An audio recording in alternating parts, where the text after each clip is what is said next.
It's week 4 in the NFL and everyone's injured or on bye. We've got questions such as, will Thursday night in Washington, D.C. be the capital of your fantasy success?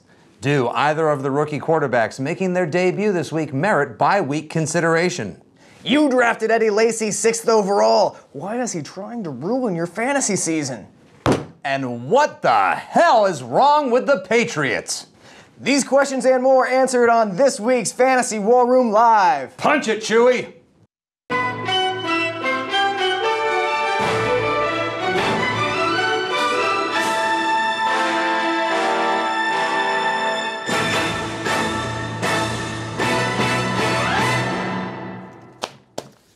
Welcome to the War Room Live. I'm Matt Ufford, joined by Nick Stevens. How are you, sir? Hey, friend, how are you this week?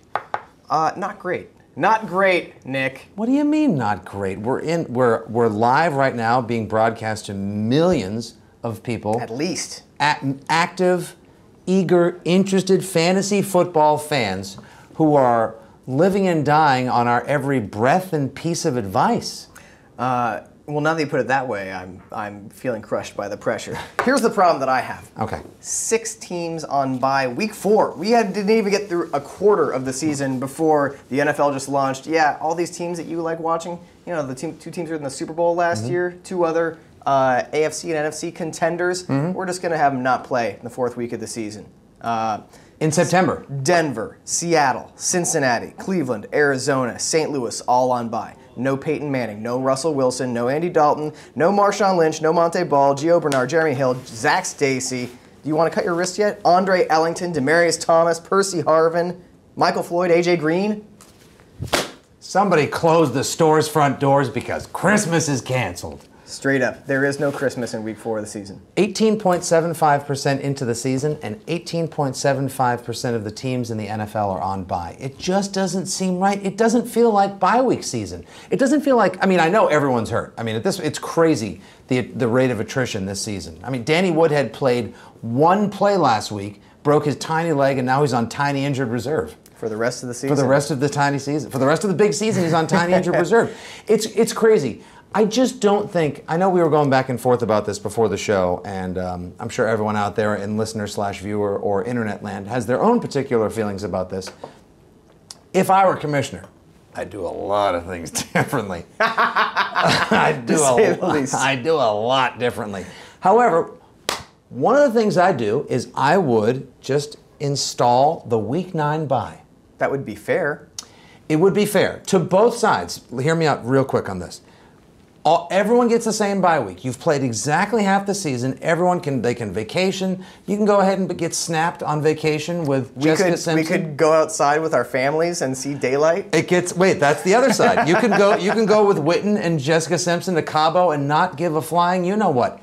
You and I can we can start putting money back into the sports bars and back into the NFL because we're not paying divorce lawyer fees because we actually see our family for a Sunday.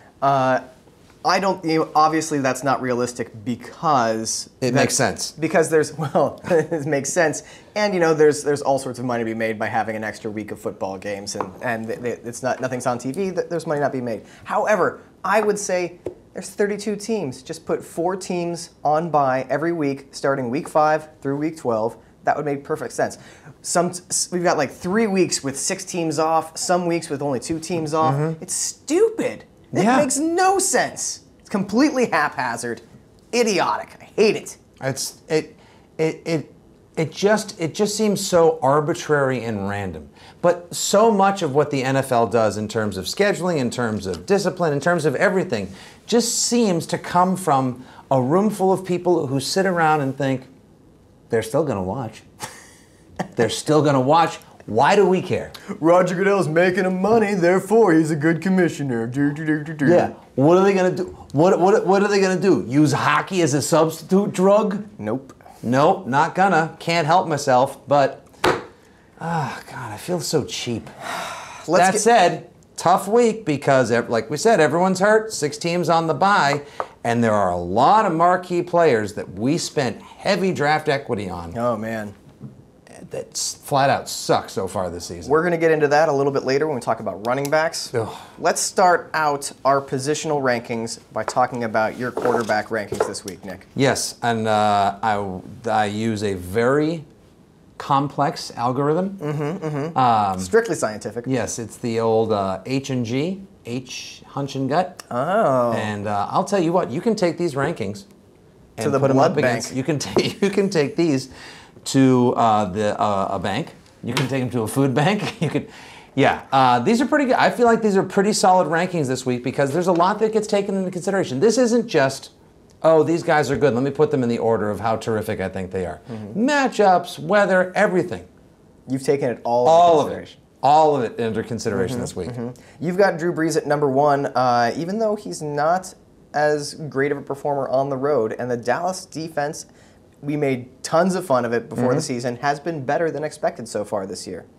It's been surprisingly, I wonder if the whole we lost our defensive leader, we lost our defensive leader with Sean Lee going out in the offseason. Was it a next man up or like, no one's going to respect us type of thing? Or did they cowboy up or something? I don't know. But they're playing better than expected, and they're benching Mo Claiborne in favor of their actual best cornerback, Orlando Scandrick. Yeah.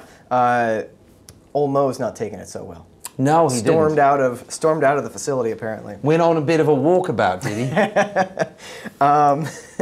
he? So explain to me why you think Drew Brees is going to be the number 1 QB this week. Why do I believe Drew Brees will be the number 1 quarterback this week? Well, I could play the whole... Peyton Manning's not playing. Because Peyton Manning's not playing. Who am I going to make the number 1 quarterback? I mean, I was tempted to actually make it Romo, but... He with the exception of last week put together a good second half against the Rams. He did. Hasn't looked like the Romo of old in terms of fantasy. Granted, Dez Bryant last week on that particular play that got Romo a lot of his yards and that huge touchdown. Dez Bryant was Hawaii, and the St. Louis defense was the continental United States. He was there. He was quite literally on an island. He was literally. He was so wide open. You can provide your own crude reference at home. I have a feeling this is going to be a shootout. I do. I think this is going to be just a good old-fashioned. I'm hoping for the 2014 version of Broncos at Cowboys. That was a fun one. That was my favorite non-Patriots game of last year. It was a phenomenal fantasy game. There is historical precedent with this Dallas-New Orleans game. It was 2012 when Dez Bryant had his big coming-out party, 9 catches for 224 and 2 touchdowns. Or that was, and then 2013, I think, was the year when the Saints rolled up 600-plus yards of offense and 40 first downs. So why not? Why not? Third time's a charm. Sure, that's the expression. These things come in threes or something. Something about 3. I heard the 3 strikes, and good for you. Yes. Aaron Rodgers is your 3rd quarterback on the board, and he has not been himself. Obviously, the running game hasn't been going so great for that offense. They've played some tough defenses to start the year, but he's been missing throws that he usually makes. The running game for Green Bay has fire ants and squirrels on it. It's trash. It's awful. Look, everything about the Green Bay offense right now is not working. Aaron Rodgers isn't playing like himself. Eddie Lacy is not running like himself, or the carbon copy version, or like a stock summer theater actor playing the part of Eddie Lacy. He's not even Damon Wayans playing Eddie Lacy in a Nike commercial. It's terrible. That is bad. And their offensive line. 2 quarterbacks that wear the number 12 in the NFL that we rely on for so much excitement and fantasy output on Sundays. Tom Brady and Aaron Rodgers, both playing terribly so far this year. Yeah. That said, this week he did go on to the radio and tell everyone to relax. Oh. So, I figure if Aaron Rodgers tells me to relax. I'll tell you what's going to help is the Chicago Bears defense is not the Jets defense. It's not the Seahawks defense. It's not the Lions defense. So I think that the Packers are going to a little bit return to form this week. Historically, Aaron Rodgers does play well in Chicago. And have we forgotten about last year when he threw that miracle 50-yard bomb to Randall Cobb? Ooh, that was delicious. Wasn't that a great pass? Yeah. I know. It was really, I enjoyed every part of that. I believe I even had him on. Won a lot of people some fantasy matchups as well. I think this will be another high-scoring affair. Both teams, the Bears want to put the Packers down because they know they can possibly gain first place in the NFC North. And the Packers don't want to go 1-3. They've started the last 3 years 1-2. But 1-3, when you're staring up 2 games beneath the Lions possibly, and definitely the Bears, that's bad news, Bears. That's a good connection. Thank you. All right, you've got Cutler in fourth. He's going against Green Bay, of course. Phillip Rivers versus Jacksonville is a juicy one. Start your Chargers this week. Jacksonville's terrible in every which way. Andrew Luck, home versus Tennessee, I think is a great play. And number 7, Matt Ryan at Minnesota. The Minnesota D is better than advertised. It is. They only gave up. They won their Week 1 matchup. They put it to St. Louis. Week 2, technically, they only gave up 16 points. I know because one of them was a pick six, right? One of them was a pick 6, pick 5.9, went all the way down to the 1 yard line. Yeah, And the other one was a blocked field goal return for a touchdown. Yeah. But then again, the Patriots' offense has been struggling. They did only give up 20 points in New Orleans, and New Orleans is usually a 30-plus point team at home. So that's actually what turned my head and/or grabbed my attention. Mike Zimmer is a defensive coach not to be trifled with. So I think that the Vikings may surprise some people who have high expectations for the Falcons to duplicate the Thursday night slaughter of the Buccaneers. Wow. Oh man. That was the entire Tampa Bay team actually filed a petition after the game asking if they could be put on the commissioner's exempt list. Watching that game, I finally understood the people who get turned on by car wrecks. I felt like I was watching the movie Crash, but the David Cronenberg one. The much better one. Yeah, where people make it with each other because they're in pain and have. It was. It is a better one too.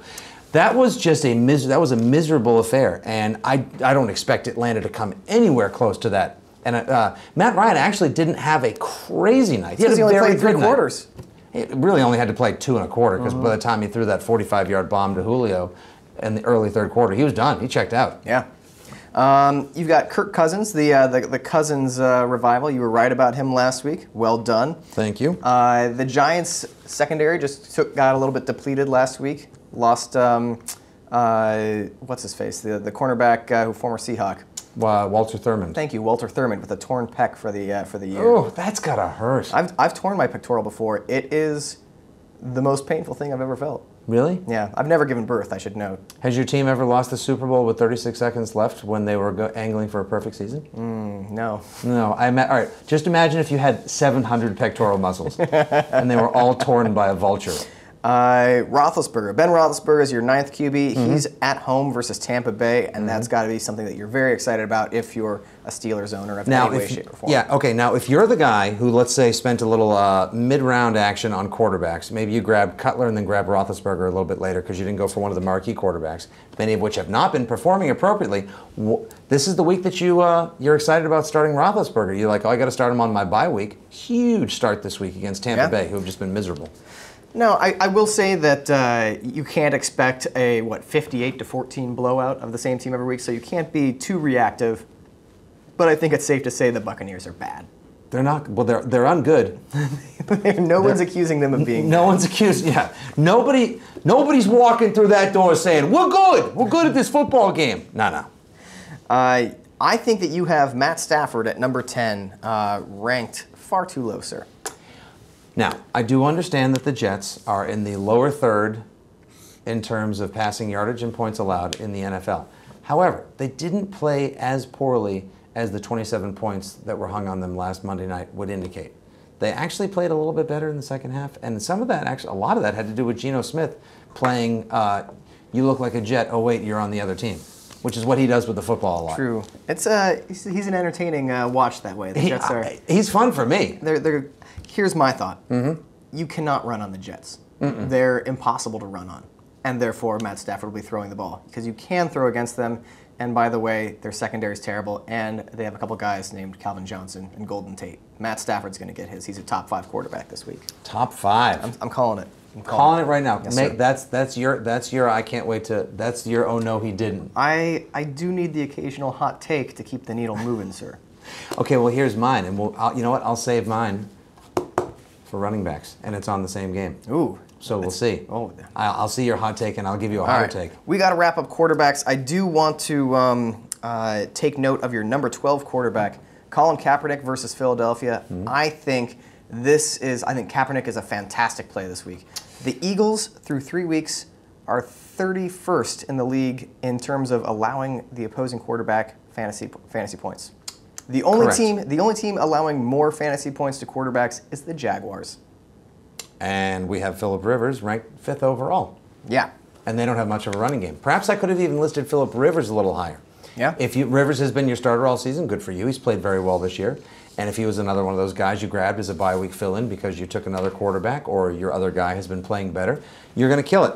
My big issue with starting Colin Kaepernick this week, okay, again, 6 quarterbacks are out, many of which would be fantasy starters, is this is an identity-free football team. Actually, the identity of this team right now is that they don't know what to do in the second half of games. They need to play they need to have the scoreboard at Levi's at Blue Jean Stadium needs to say first and second quarter, then first and second quarter. Yeah. They can't play a second half for love or money. That's a team that is one bad half away from like imploding and arguing at each other on the sidelines. Yes. Which would be delicious as a Seahawks fan. Oh, I would just be. I think any and all fans would just love to watch them engage in a full-blown Royal Rumble on the sidelines. All right, we've got to wrap up quarterback talk. But before we do, I just want to throw out 2 names: Teddy Bridgewater, Blake Bortles. Your expectations for them as they make their first NFL starts this week? I would expect better numbers from Bortles because at least last week in garbage time, granted against the Indianapolis secondary, which is not as good as the now Brandon Flowers supercharged San Diego secondary. I would expect Bortles to put up slightly better numbers just because he looks a little better. And I wouldn't call them weapons, but I would call them pass-catching humans who do work in garbage time. He may put up more garbage time points. Teddy Bridgewater still looks like he's playing his pro day, just in a different uniform. The release point is weird, his footwork is all over the place, and the balls are sailing high. Here's my thoughts on that. I'm with you that Bortles, is a better desperation start than Bridgewater. Not and that you I are would desperate. Not that I'd recommend starting either. But Bridgewater's game plan is going to be so conservative. Bortles, I think, is going to get you an extra bonus 4 fantasy points. He's going to have those 40 or 50 yards rushing on the ground when the play breaks down and he takes off. He's a physical runner. He's going to get the extra points that way. If you are starting Blake Bortles this week, then you are the equivalent of being somebody who is high and you're at a hotel and the only thing there is to eat is Tom's snacks in the vending machine. My favorite tweet of the last week was the mighty MJD tweeted, Jimmy Johnson says Bortles gives Jacksonville the best chance to win, and maybe in the same way wearing shoes give me the best chance to outrun Usain Bolt. Oh boy. Yeah. From the French town of Touche, where they're always one-upping each other. Yeah, poor Jaguars. I know. All right, let's move on. Running backs. All right. Oh, I would tell you what. This from the department of I have a bone to pick with you / What? No, not you. Just. Also, I thought of a name for this, for possibly for a segment for the show in the future, where if somebody really disappoints you, we could just do. How about this? And why not pitch segments in the middle of the show, Nick? You got it. I will. How about get off my lawn? Oh, nice. Right? Yeah. Okay, so if you have a bone to pick with somebody, I can throw a VO behind that. You came up with that just in the nick of time. Touchdown. Yeah. We just lost all of our viewers. Everyone, no, unfollow, desubscribe, whatever the word is. Man, the big old boys, the top 5 dogs, the people that actually were drafted probably 1, 2, 3, 4, 5. So, LaShawn McCoy, Jamal Charles, Adrian Peterson, Eddie Lacy, and Matt Forte has been the best of those top 5 picks. Only in PPR leagues. And yeah, he's been, and only because he's catching passes and getting some yards through that. Yeah. Now, I think that there's reason to feel good about LaShawn McCoy. Obviously, the Eagles' offensive line is in bad shape, but it will get better before the season's out. Look, they're not the Patriots. Put it that way. They're not the Patriots. I also think that for people that are in panic mode, on Eddie Lacy, I want to say, relax. It's going to be okay. Their first 3 opponents are 3 of the top 5 rushing defenses in the NFL. The Seahawks, Jets, and Lions are all allowing just 2.8 yards per carry. Ferocious fronts. Now, part of that has to do with going up against Eddie Lacy, because he does not look good. Last week, of his 11 carries, 5 of them went for 0 or negative yards. Fumbled, and that was returned for a touchdown. Pivotal play in the game. Yep. In one play, where he didn't fumble, he actually Sanchez'd and ran right into the rear end of his right tackle for no reason, and then was brought down to the ground for a huge loss. He just doesn't look right. Just there's something, I don't know what it is. Maybe it was the concussion week 1. Maybe he was on track to get right back after it, and maybe that week 1 concussion could still be reverberating. We don't know. But this week he does get something of a bit of a pleasant surprise, or at least not a top 5 defense. The Packers have the 27th ranked rushing attack. The Bears are preparing to meet them with the 26th ranked rush defense. So now we have the resistible force against Weakness the movable against object. weakness. Yeah, now we've just got broken hand against dislocated elbow. Just a bunch of limp wrists banging into each other. It's pretty sad. But so now you can be excited about him, and his schedule looks much better going forward. So if you were thinking like, that's it, I'm going to package him in a tight end, I'm going to see if I can get DeMarco from somebody. Hey, he's great too, but it's not going to happen. DeMarco Murray is your number one running back on the board this week. He's been the best fantasy running back in the league so far. Terrific, even with a fumble per game. Yeah. Still getting it done behind that mashing Dallas offensive line. They're huge. They look like they look like they were raised in and eat in Dallas. They were already a very good offensive line, and then they used a first-round pick on an offensive guard tackle. Guard tackle. Guard. Yeah, it was a guard tackle. A garkle. It was a turkle. Tard. Guckle. Here's the thing about why things are actually working out for Dallas. Jerry Jones gave the Cowboys one gift this past offseason.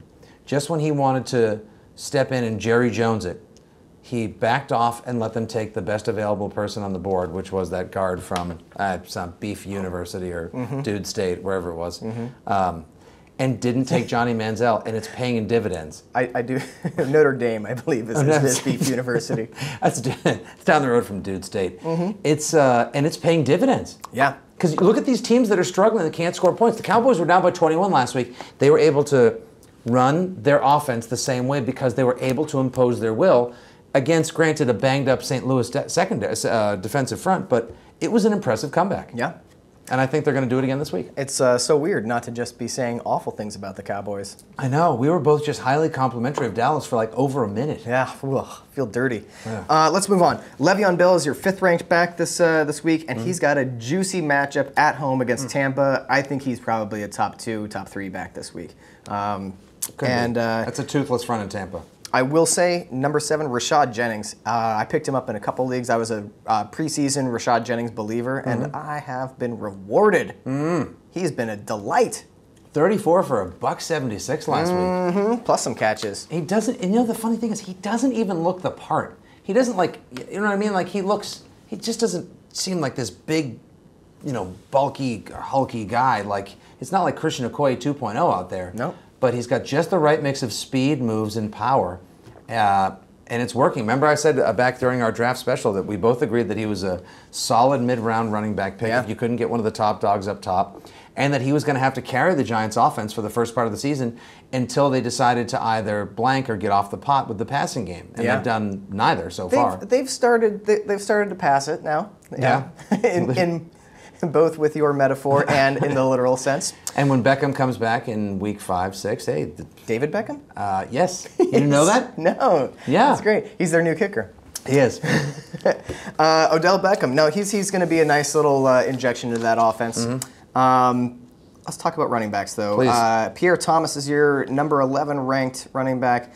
Kyrie Robinson, nowhere to be found on this, but Pierre Thomas is 11. He did get the goal line carry for a TD week last week, whereas Kyrie Robinson did not.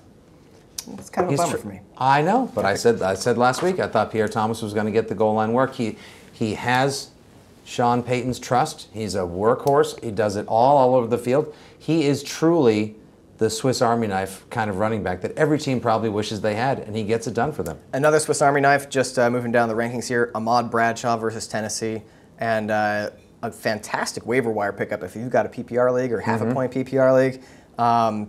He's going to stay. That's going to stay a running back by committee because Ahmad Bradshaw will get injured if he tries to take on more of a workload. So Trent Richardson is somehow going to keep his job. Oh my gosh. You want to talk about the flashlight with rusty batteries in the basement that you're going to have to depend on one day. Yeah. He is just brutal. But Ahmad Bradshaw is getting the red zone touches. So he's not scoring. He's not getting the carry at the 1 yard line, but he's getting the passes to him. He's 3 touchdowns. I think all off of receptions this year. Yep. And I think in the Nick Stevens whiff of the week, here it comes. Donald Brown versus Jacksonville is your 14th ranked running back this week.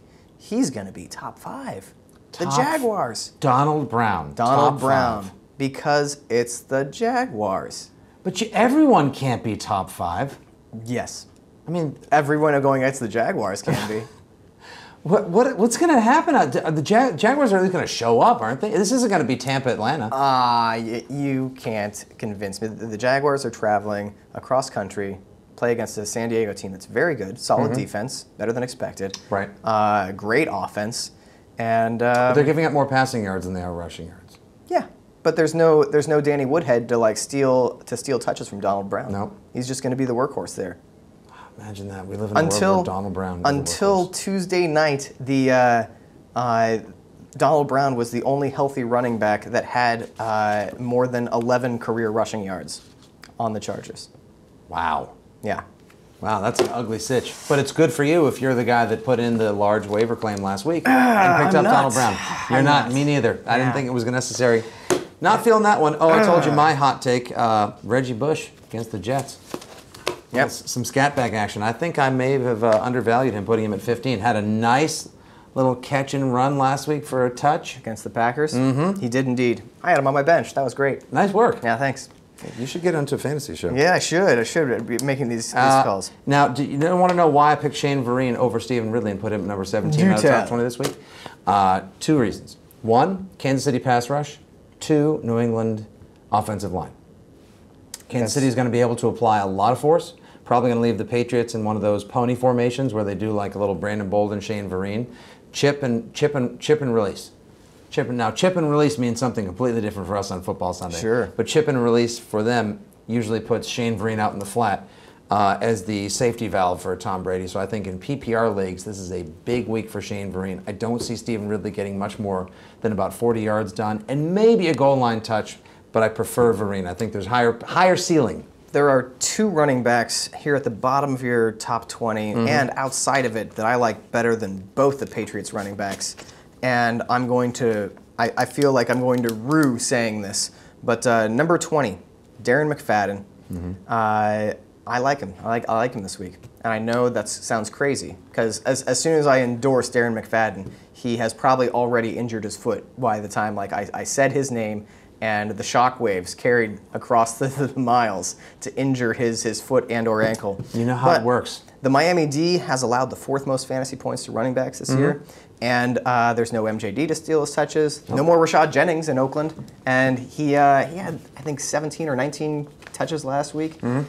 I'm gonna say Darren McFadden is a decent spot start if you're missing one of those 7 or 8 prime running backs that are all on bye this week. And sleeper this week, you mentioned Lamar Miller. 15. I say you mentioned. You have it in your notes as a potential sleeper. Lamar Miller, 15 for 108 on the ground against KC, plus 4 catches. Yep. Averaging 5.8 yards per carry this year, and going up against Raiders defense. What was that word you were going to use for? It's probably something that shouldn't be said on air. They're not that good. No. I feel as though McFadden... To be fair, Khalil Mack is great. He's a fantastic linebacker against the run, but the rest of the Raiders, not so much. No, not so much. Miami, they can actually run the ball. Moreno looked great until he dislocated his elbow, and Lamar Miller has looked excellent in filling in his stead. I'm saying bargain plays this week if you're hit by the buys. It's that kind of week. I'm saying Lamar Miller and Darren McFadden, and I feel like this is. I feel like Linus going to kick that football. They're gonna get it done, and something is gonna happen. They're both going to get injured on the first play of the game, but right now I think they're great plays. Darren McFadden, when you talk about him in a positive light, he hears that, and the burden of expectations, that's what injures him. Because he knows you think he's going to do well, and that's how he gets hurt. He's 220 and runs like he's 270. It just weighs on him. Oh, no. It's like, it's Atlas-esque. Oh, and by the way, London. Yeah, London. Miami at Oakland. You're welcome. Look at you. This is a fantastic game since someone who just woke up from the year 1972. That's right. Oh man, that really would be something else. But, funny thing is though, when you pick an NFL team over there, or so it was explained to me, a lot of them pick them based off of like Monday Night Football games and stuff from years ago. The fans, and they say it's just like with picking an actual football, but the F&U kind. That once you pick a club, a squad, a team, that's it. There's no switching. There's no jumping to another team. So for all we know, they actually all did become. They were like Dan Marino and like Jim Plunkett fans, this is the matchup of their dreams. Yeah, they deserve it. All right, let's move on. Wide receivers. Number one, you're endorsing the Saints-Cowboys as being a shootout. You've got Des Bryant, number one. I would take Calvin Johnson at the Jets over Des. I mean, but again, this is 1-2-2-1. No, Scarlett Johansson is more beautiful than. Get out of here, Charlize Theron. Precisely. Yeah. So yes, let's keep on moving down the line. Brandon Marshall, Antonio Brown, Jordy Nelson. Antonio Brown, man, that guy, I'm telling you, unbelievable. Fantastic. Not even Des Bryant or Calvin Johnson sized, but gets it done. Just fast, great route runner, fantastic hands. Yeah, and Jeremy Maclin, another must start. He's been every week. Touchdown every week. Pointing up every week. That's what happens when you're the number one wide receiver in a Philadelphia offense. Never, ever doubt Chip Kelly. Don't. He's going to get you fantasy manna from heaven. Listen, Carrie Williams and anyone else who's grousing in the Philadelphia locker room, shut up, drink your almond butter, blueberry, and health shake. Yeah, health shake, right? Flaxseed. We can just go on. Right. As men who are getting old. Listen, take your probiotics, enjoy your avocado, flaxseed, chia, kale smoothie. Listen to Nickelback and Rihanna and everything else that he gives you on the Spotify warm-up playlist, and get your job done because it's working for everyone else. Yeah. Over 30 a game. Yep. And they sneak up on you because it's never just like this one quarter. Remember when you used to watch the Rams in The Greatest Show on Turf? It would be like 0-0, and then all of a sudden it would be 28-3. Yeah. Philadelphia just picks you apart. Like one is a Sproles touchdown, then it's a pass to Jordan Matthews, then it's the bomb to Maclin. Like you see them with the slow starts. They have the slow starts. Sometimes it takes them a first half as Chip Kelly slowly feels out the defense, and they go into halftime. You're like, the Eagles don't really look right, and they come out after halftime, and it's blitzkrieg. Right, it's the same thing that Kelly's Duck teams did too. He takes the deck of pictures of weird famous people they show from the sideline. He's like, this is not a Scott Baio week. Get me the Jonas Brothers. Yes. And they hold it up in the sidelines, and all of a sudden they start scoring. Let's move on. At number 10, you've got Keenan Allen versus Jacksonville. It's a juicy matchup for the Chargers that we talked about before. Keenan Allen has been a huge disappointment so far this year. Oh, has he? Just 2 targets last week. 2 targets. I don't get it. I know he's a little dinged up. Sure. No more than 55 yards in a game through 3 weeks. Had Patrick Peterson, week 1. Yep. Sure. Week 2, Richard Sherman. And he did well enough. Right. That's his 55-yard week. And week 3, I mean, are we going to say that it was 2 for 17? Yeah. Ugh. I mean, he didn't draw. What's the name of that cornerback in Buffalo? Stephon Marbury. I cannot name any Buffalo Bills cornerbacks. Okay, well, there's one. He went to South Carolina. He's decent, but still, he's not a shutdown cornerback by any stretch. There is no Buffalo cornerback island. I know he was a little dinged up last week, but we might be able to chalk it up to this. We'll look at it. Let's revisit this next week. Maybe last week was much the same way that Joe McKnight did a lot of the scoring for Kansas City, surprisingly, in the Kansas City-Miami game. Maybe last week was Eddie Royal week. There's always one. There's one, and then everyone races to pick him up, and then Allen Hearns it, and that's that. Yeah. Eddie Royal's good like that, and that's why I prefer Eddie Royal to just be injured now. It's because Keenan Allen is a smooth, great route running, nice tall target. And here's the thing: you've got Malcolm Floyd as your burner. He's getting getting whatever long bombs that Phillip Rivers is floating out. Eddie Royal's getting the underneath stuff, that diving towards the corner pylon. Slotty slanty stuff. Antonio Gates has been that big target that's catching the stuff in the red zone.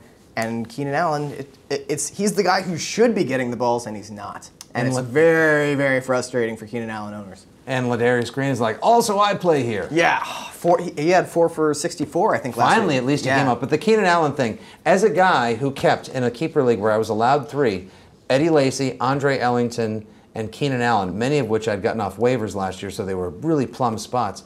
They're all like, it's a bust team right now. Yeah. So it's a bummer. But hang in there. If you have these guys, hang in there. Happy days will be here again. We got to move things along here. Let's see. I'm just going to slide down the rankings here. Because it's all the names that people are going to be playing this week. Your Julian Edelmans, your T.Y. Hiltons are guys that you have to start because everybody's on bye. You have Terrence Williams at number 19. I think that he's a must start this week against New Orleans. Because I'm with you, and I think it's going to shoot out.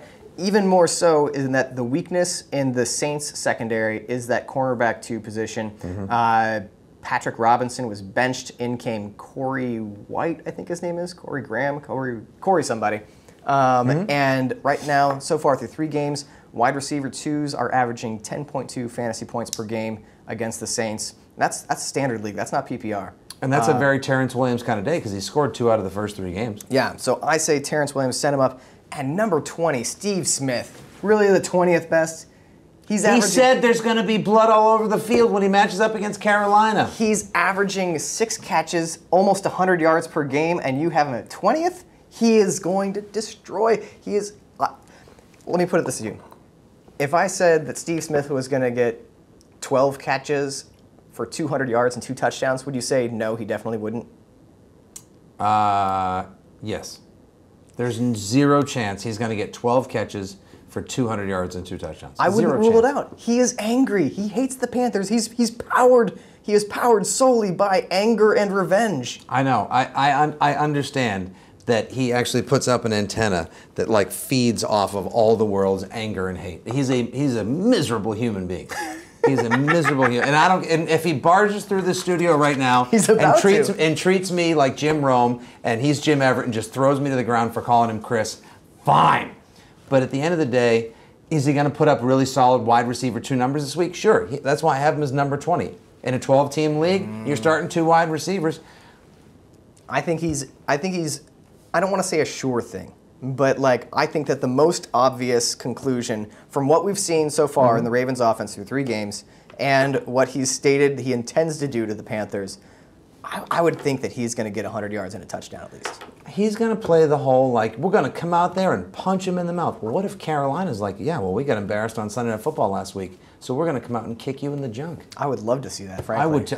You know what I would rather see than Carolina-Baltimore? Just a 3-hour fight. Don't get me wrong. I would happily, like, I'm saying all these great things about Steve Smith. What I would much rather see is the Ravens get pummeled by the Panthers. By an angry Carolina team. That would be great. I would rather than watch Carolina-Baltimore, if there were a channel on my cable called Polish Bar Brawls, I would watch that before I would watch Carolina-Baltimore. That said, good luck, Steve Smith. We need to move on from wide receivers in just a minute, but first, what are your thoughts on who do you like as a sleeper this week? My sleepers this week. Well, you always have the surprising and very productive #1 receiver for the Carolina Panthers, Kelvin Benjamin. Yeah. Last week, 8 for $115 and a touch. Could have had 2 touchdowns, but dropped a little 20-yard action there. Doesn't have the steadiest of hands yet, which is unfortunate. But the 6'5" target out of Florida State, the Noles, national champs, #1 target of Cam Newton and Derek Anderson whenever he comes in. It's not funny. It's not funny. He's getting it done. Baltimore has the cornerbacks with some size that I think could match up with him a little bit this week. Ladarius Webb is healthy again. Right. Jimmy Smith, he's playing angry too. The whole Baltimore team is going to play on Steve Smith's rage fumes. But I think he's pretty good. And also, Deshaun Jackson, welcome back to Fantasy Relevance. It was nice to see you last week. We'll see if he's playing on the kind of hate-fueled touchdown power he had against Philadelphia. And Jordan Matthews, look at you. Yeah. The Jordan Matthews band. I think, again, like we saw what's going to be kind of a ceiling for him for a while. He's more likely to have just 2 catches than he is to have 2 touchdowns again. But I could see a 5 for. I mean, it's a spread and go get him kind of offense. I mean, some weeks it's going to be Zach Ertz, some weeks it's going to be Jordan Matthews. Riley Cooper has just played his way out of it. Yeah. It's only a matter of time before we're seeing a lot better numbers for. Actually, before we see him get more targets than Riley Cooper straight up. I thought you were going to say it's only a matter of time before we see Riley Cooper asking you, is that going to be it at the counter at Circle K? That would be nice. He certainly has the haircut for it. He does, and the sleeveless flannel. Yeah. Here's a deep pull for you for people who are really looking to bolster their bye week shredded lineups. Allen Robinson of the Jaguars, almost certainly available to you on the as a free agent. Started over Allen Hurns last week, played 70% of snaps, 7 for 79 on 10 targets. Jaguars are going to be throwing it. Blake Bortles is going to be on the run. Already has a connection with this guy. Sure, start him. But what about now? A lot of people, I noticed there was a lot of waiver release and availability for Cecil Shorts III. Cecil Shorts II, still unavailable. Yeah. Cecil Shorts III, it's hard to say that too. I sound like Cindy Brady. Again, Cecil. Again, this whole like Cecil Shorts III thing, Steve Smith Sr. Hey, listen, there isn't. You were Steve Smith the entire time the Giants had a Steve Smith. Yep. And now, like, you're on a new team, you're senior. No, you're still Steve Smith. Mm-hmm. Same thing with you, Cecil Shorts. There's no Cecil Shorts II. There's no other Cecil Shorts. You're just Cecil Shorts. I've had enough of it. I've had enough, Nick. I think that bite's going to go mainstream. Thanks. I like that. That was good fantasy rage. Let's move on to tight ends. All right. Jimmy Graham, number one. Duh. Mm-hmm. Your Rob Gronkowski's, your Antonio Gates. Mm-hmm. Martellus Bennett has been fantastic this year. Yeah, surprisingly had a rough camp when he had that off-field incident. Mm-hmm. But maybe what he did is he got his Steve Smith rage out. Yeah. Maybe, might have been a little disappointed that his brother almost came to Chicago, but then re-signed with Seahawks. Took it out, popped a buddy, gave him a little rookie hazing, got it out of his system, went home, probably played some Xbox, came back, and is living up to and even surpassing his potential. He looks faster, he's moving nicely, and whenever Brandon Marshall seems to go out or get hurt, or Alshon's a little dinged up, Mr. Bennett is playing fabulous, almost like wide receiver 2. At every stop in Bennett's career, the Cowboys, the Giants, he's always been this athletic, supremely athletic talent with a ton of promise who, didn't get it done in Dallas because he was behind Jason Witten, and then moved into New York, and I thought that he was going to do well with the Giants, never really materialized. And then last year at the Bears, I'm like, behind Brandon Marshall and Alshon Jeffrey. And I just always thought that he was going, he should be doing better. He's doing better now. Well, when you're a fourth option, it's kind of tough to be first in everyone's heart. Yeah. But the inconsistency of the Chicago running game and the piano wire hamstring, the ding-dong ankle of Brandon Marshall and the piano wire hamstrings of Alshon Jeffrey has led Martellus Bennett to be the most consistent and healthiest target for Jay Cutler. Mm-hmm. And you know what Jay Cutler says about that? Whatever. Moving down the list, you've got Vernon Davis versus Philly. Niles Paul, your man, Niles Paul. Yeah, jazz legend Niles Paul.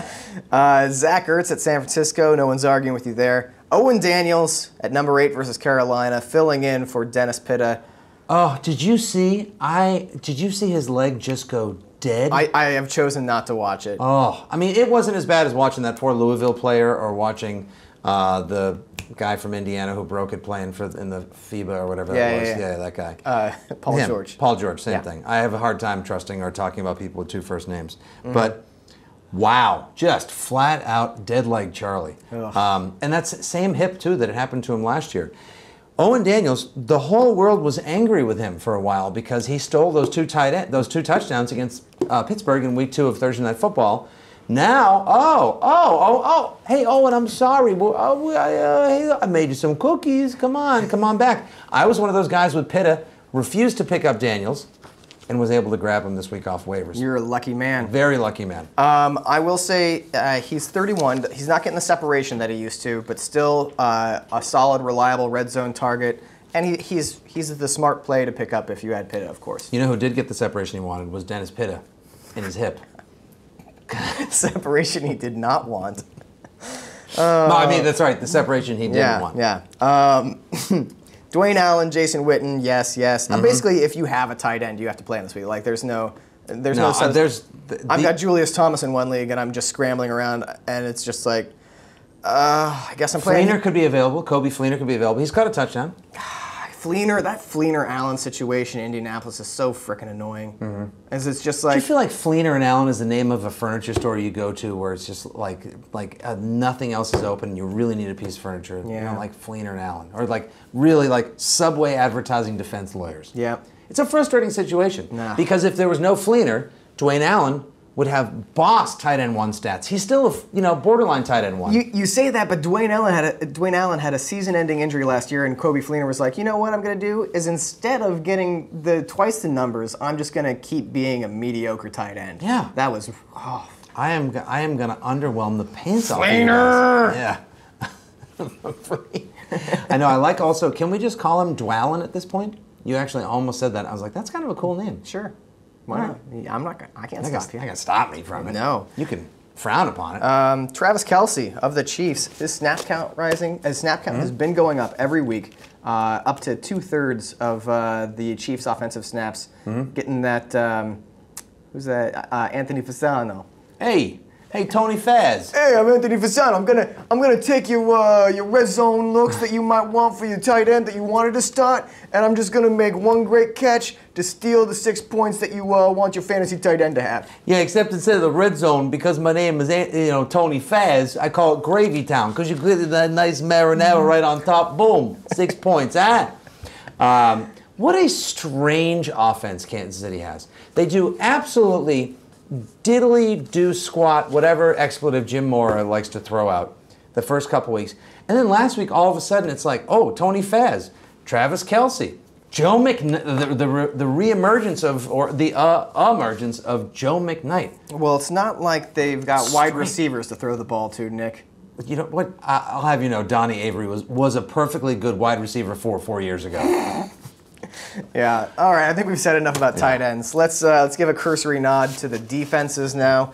And I see in your defensive rankings you have finally got on board with whichever team is playing Jacksonville. The Hacks on Jacks train is the #1 defense every week. Yeah. It's about time. And shockingly, San Diego was available across a number of users, platforms, clients, etc. You could get San Diego just about everywhere. I have the Browns in a couple leagues, and I didn't drop them outright just because I wanted to hold on to them because they're playing the Jaguars in like 3 weeks. Right.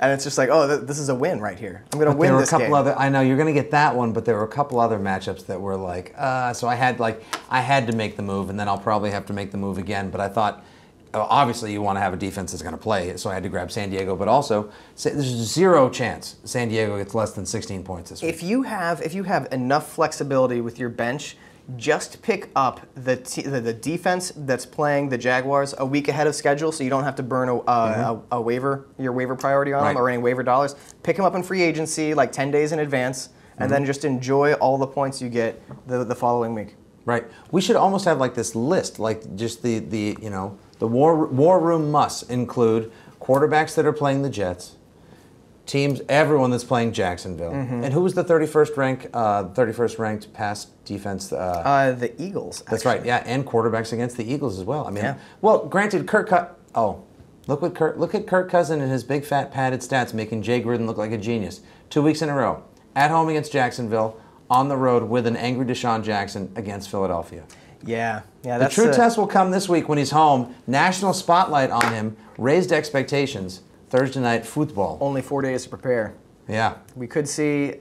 I think that given what we saw weeks 15 through 17 last year, I have lowered expectations for Kirk Cousins. But if he gets it done against an actual for real professional football team's defense, sure. I'll get on board. He's like a slightly more competent, aggressive, ginger-free Andy Dalton.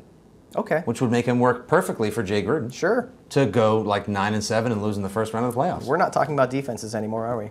No, we just kind of ambled our way. We went off on the rails. Do you find any fantasy sex appeal in talking about how Indianapolis is the 11th ranked defense in fantasy this week? That's a bye week. Disastacular. Here's a scenario I'll put to you. Please. Are the Falcons worth starting as a defense because they're going up against rookie quarterback Teddy Bridgewater?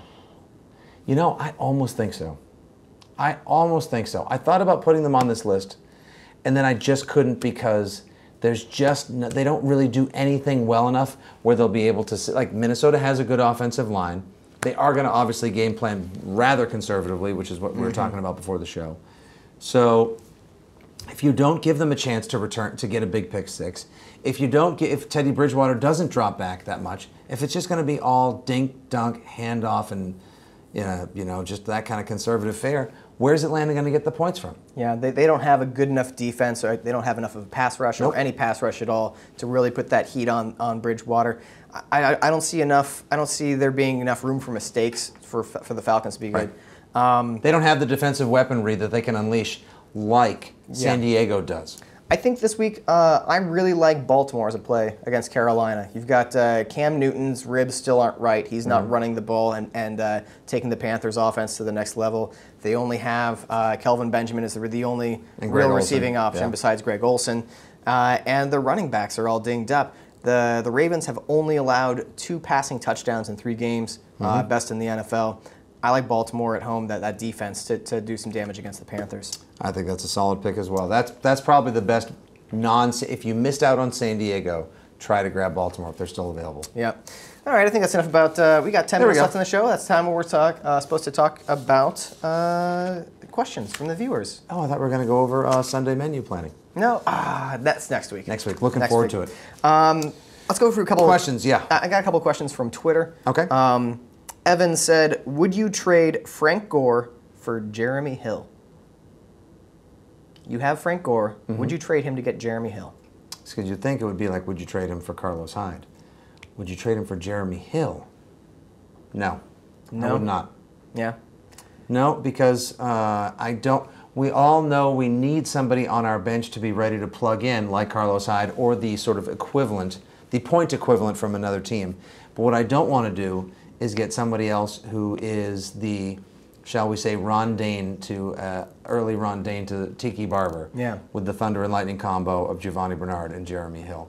He's good. He's very good. Yeah. He's going to get a lot of goal line looks, but I just hate having a running back who I have to hope gets to do his goal line vulture routine. I'd much rather have somebody who's going to get more carries and PPR. Yeah. So I'm with you on that. I like the touches on Gore. I'm with you on that. I might consider a trade. If I had Frank Gore, I might entertain a trade of Gore for Carlos Hyde. I might. Just as a futures planning, where like I don't think that Frank Gore is going to be the Niners starting running back in Week 16. Hasn't had over 20 touches in a game though, which is interesting. Hasn't done much with me. And here's the thing. Here's the difference: is that the Niners' offensive line is not what it was the past couple seasons. No. Gore gets by on his patience and vision, and those holes aren't opening up for him.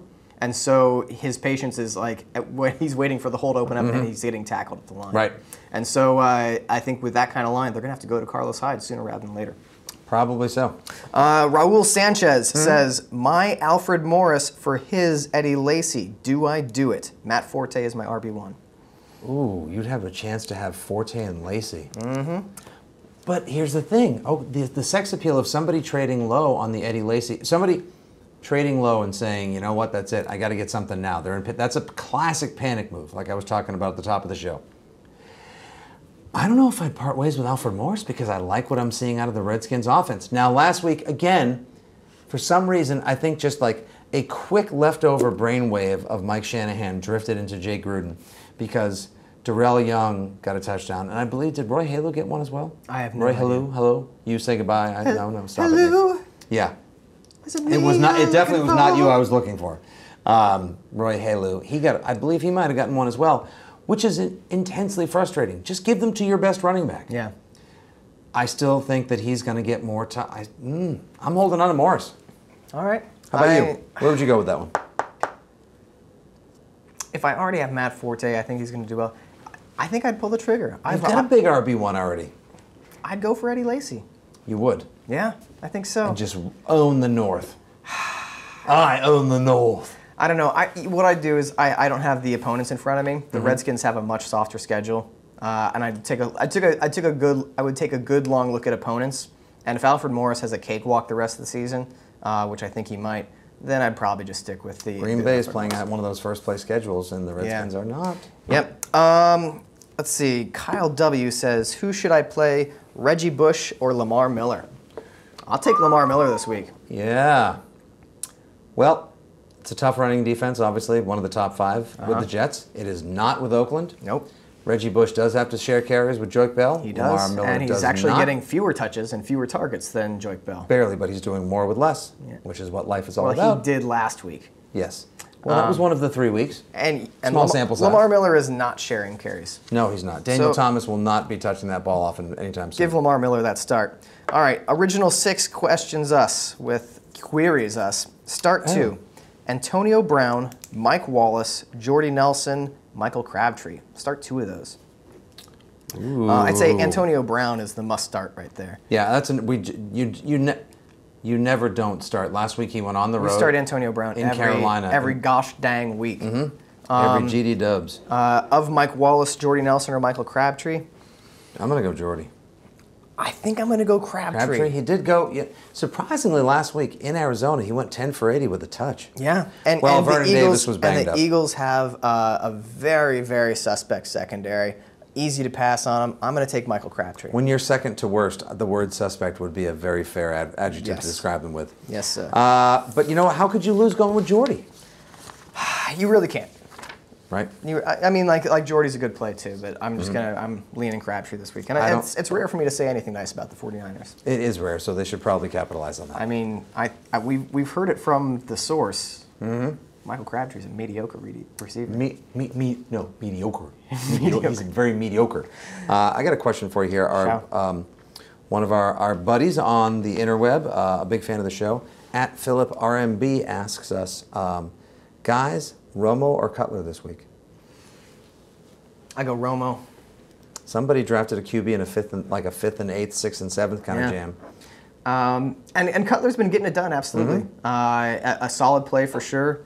I can't believe that I'm putting this kind of trust into Tony Romo. You are. This is what it feels like to be a Cowboys fan, except with a lower IQ, I guess. This is what it feels like to get behind the wheel and be like, I only had 2 drinks. What's the worst thing that can happen? And then a school bus full of children is dead. Yeah, it isn't completely snowing outside yet. It's just like an icy drizzle. I haven't had a drink for 20 minutes. I'll be fine. I know these roads like the back of my hand, okay? It's like a 4-mile drive. I got this. You know what? I should start. You know what? I'm going to start blindfolded. That's the equivalent of trusting Romo is driving blindfolded in a hailstorm after 2 Bloody Marys. Now I'm really changing my mind. Now I'm thinking maybe Cutler is the way to go. I have, in my biggest league, I've got Matty Ice and Romo. And this week I'm actually starting Romo. Because I'm thinking that Minnesota, while they may allow some passing yardage, might block off that end zone. Yeah. So I'm thinking, like I said, I like the shootout idea down in the Big D. It's you know, I'm the guy looking at you, and you're like, I'm like, all right, man. If you say you're okay to drive, go ahead. Listen, not every Kennedy family downhill football game ends terribly. So, just think. All right, so we're not going to quite go out of Romo. time, unfortunately. we got time. Okay, so that's it. Good night. No. Let's get to Devin Edwards. I already know where you're going with this one. Play Niles Paul on Thursday Night Football, or hold out for Vernon Davis against the Eagles. You've got a nice little choice right there. I'll take Vernon Davis. Now let's run through the psychology of this though first, because I for some reason hate playing players on Thursday Night Football. Me too. Now, if you play them, you run the risk. Well, first of all, it's just because that takes a little juice out of the Sunday. Yeah. And then number 2, if they crap the bed or if they don't fulfill expectations, now you're busy looking all Sunday long at their projected points versus their actual points, and you're trying to see who else you can grab to make up for those points. Then you start making dumb roster moves to try to help. Like Bobby Rainey last week, a lot of people thought he was going to get 15 or 20 points. He barely got 8 to 10, depending on your scoring format, because he fumbled so many balls. That's a bother to me. That said, Vernon Davis should play. He's more hurt, and Niles Paul has been money the last couple of weeks. He really has. So I'm gonna go against what I'm gonna go with. I'm gonna go with the hunch and not work with the gut on that one.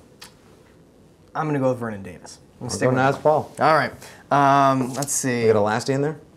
Ooh, let's see. T-Dog16 says, should I pick up the Cardinals D and drop the Rams? Oh, so it's some bye week action. Yeah, well, that's nice. Nice. A lot of people, this is a great week also to be a freegan. This is a great week to go fantasy dumpster diving. Because it's an awesome week. Sometimes people you can cut off that one bite of the sandwich somebody took out. There'll be day-old bagels in the dump. Get them. They haven't touched this. They're fine. They're in a plastic bag. They're sealed off. I've taken whole pizzas. You have. I've absolutely done that before. Do you know one time I was well-served enough in a hotel and somebody put out a pizza they'd had 2 pieces out of? It was right there. It was a room service pizza. Killed it right there in the hallway. You didn't even take it back to your room. Here I am, fit as a fiddle, a Stradivarius, a Steven Stradivarius. What would I do when I go fantasy dumpster driving this week? I would look for things like that. Someone dumped Ben Tate. He might start again in week 6. That was a good one. No Sean Moreno. He might be available because some people got desperate. He could be back week 6 or 7. That would be a nice pull as well. Would I drop the Rams and pick up the Cardinals? Boy, howdy.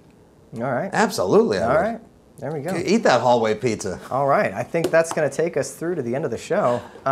Folks, thanks for watching and or listening. We're, of course, on SB Nation. Thanks for watching us on that. If you happen to be listening on Blog Talk Radio, that's a great way to listen to us, too. We're working on the iTunes thing. It's happening. We're getting our... It's like we just woke up, late, hungover. We're getting the iTunes thing figured out. And also, there was iTunes is such a ham scramble because everyone's trying to get the YouTube album out of there. Have patience. Listen to us on Blog Talk Radio, and don't forget the YouTube. Yeah, and you can follow us on Twitter. I'm at Matt Ufford. He's at Ahoy Nick Stevens. Until next week, good luck with your fantasy bye-week survival. No shame in hallway pizza.